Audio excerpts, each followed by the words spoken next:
Bonjour à tous, vous retrouverez ici un petit extrait de mon live, puisque j'ai décidé de faire des petites pastilles sur chacune de mes reviews. Enjoy! Prochain titre, The Holy Roller. Voilà. Alors attention, avec ce titre, on va pas faire dans la dentelle. Scénarisé par 3 personnes, Andy Sandberg, Rick Remender et Joe Troman, et dessiné par Roland Bauchy, le français, il me semble qu'il est français, Roland Bauchy. Alors, qu'est-ce que ça raconte? On voit ce personnage là sur cette couverture. Il n'y a que 2 issues qui sont sortis pour le moment. J'ai lu les 2. Je vais vous faire le résumé du premier. Alors, Holy Roller, c'est l'histoire d'une famille où le père joue au bowling avec cette boule avec l'étoile. Et Levi, son fils, lui, préfère jouer à Paperboy sur la borne d'arcade. Voilà. Le père gagne un tournoi et Levi perd un pari, il peut plus retourner dans la salle d'arcade, etc. Voilà.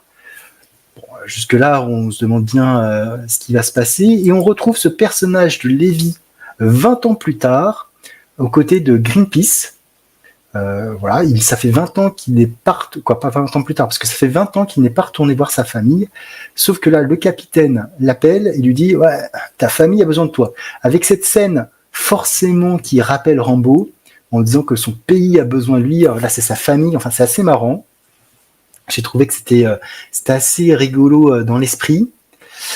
Et donc ce personnage de Levi va retourner chez lui, va revoir son père qui a quelque chose à lui annoncer. Voilà, bon, on se doute bien que ce qui peut, la raison pour laquelle son père a essayé de le faire revenir.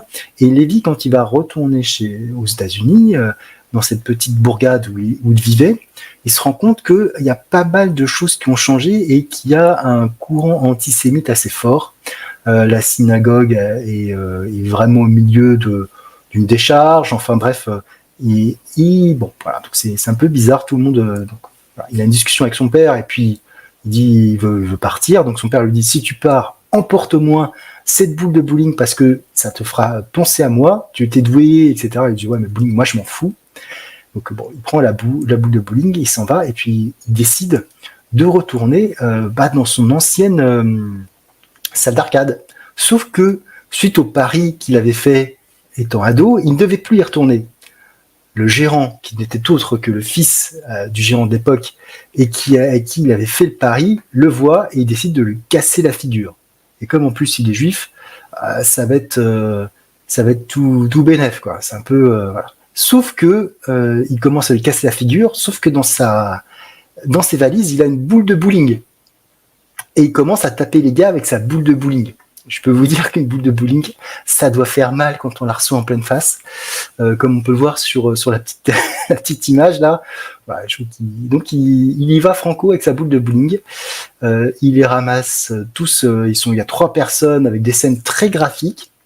Et la police, je sais plus si la police arrive ou pas. En tout cas, il décide de retourner chez son père, bien contraint pour éviter les problèmes, même si ceux-ci ont déjà commencé.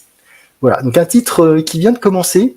Amis de la poésie, vous attendez pas à quelque chose à ce niveau-là. Hein. C'est très très bourrin dans les propos et dans l'action.